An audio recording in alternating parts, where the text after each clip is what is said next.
प्रदेश की राजनीति इस बार काफी बदली नजर आ रही है, जिसे आप महसूस भी कर रहे होंगे। जिस चुनाव को पूरा देश देखता है वो इस बार काफी दिलचस्प होने वाला है। छोटे दल किसी का खेल बना भी सकते हैं और किसी का खेल बिगाड़ भी सकते हैं। जो लोग छोटे दलों को हल्के में ले रहे हैं उन्हें संभल जाना चाहिए।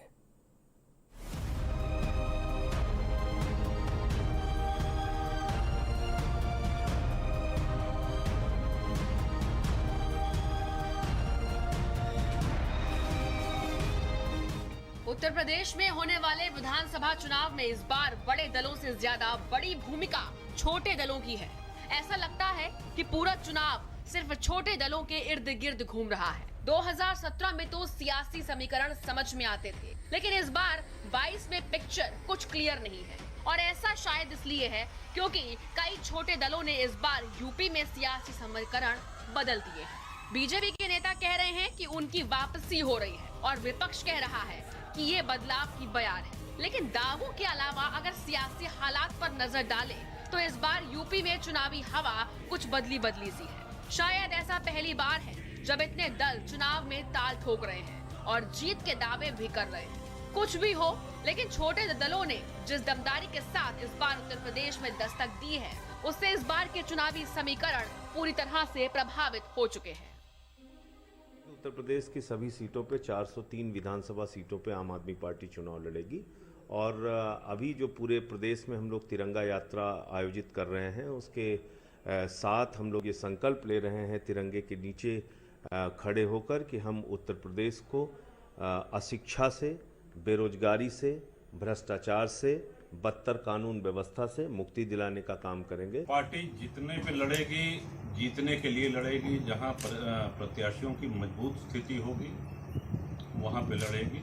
और हम ये मान के चल रहे हैं कि 100 से अधिक सीटें अभी हमारी नज़र में ऐसी हैं जहां जनसत्ता दल के कार्यकर्ता सक्रिय होकर के पार्टी का जनाधार बढ़ाने में लगे हैं और वहां अपने जनसत्ता दल के प्रत्याशी मजबूत स्थिति में। 403 पर हम प्रभावशाली हैं।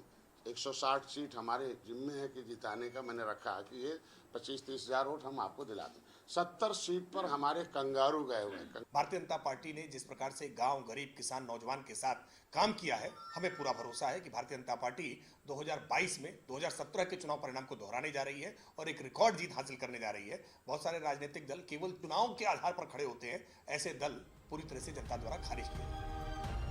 आम आदमी पार्टी ने ऐलान कर दिया है कि वो यूपी में पूरे दमखम के साथ सभी 403 सीटों पर चुनाव लड़ेगी और जल्द ही वो कुछ सीटों पर प्रत्याशियों की घोषणा भी करने वाले हैं। दिल्ली में पूर्ण बहुमत की सरकार चला रहे केजरीवाल अब यूपी में सभी 403 सीटों पर प्रत्याशी उतारेंगे। तो वहीं दूसरी तरफ जनसत्ता दल के मुखिया और कुंडा विधायक राजा भैया ने भी 100 सीटों पर प्रत्याशी उतारने का ऐलान कर दिया है। मंगलवार 31 अगस्त को अयोध्या में राम लला के दर्शन करने के बाद राजा भैया ने इस बार के विधानसभा चुनाव में 100 सीटों पर प्रत्याशी उतारने की घोषणा करके सबको चौंका दिया है। तो वहीं दूसरी तरफ निषाद पार्टी के प्रमुख संजय निषाद बीजेपी से 70 सीटों की डिमांड कर रहे हैं। अगर बीजेपी उनकी डिमांड नहीं मानती तो वो क्या करेंगे? अकेले चुनाव लड़ेंगे या फिर बीजेपी से कम सीटों पर भी समझौता कर लेंगे? मायावती पहले ही ऐलान कर चुकी है कि वो किसी से समझौता नहीं करेंगी। सपा, कांग्रेस और बीजेपी के साथ अब कौन कौन से छोटे दल जुड़ेंगे,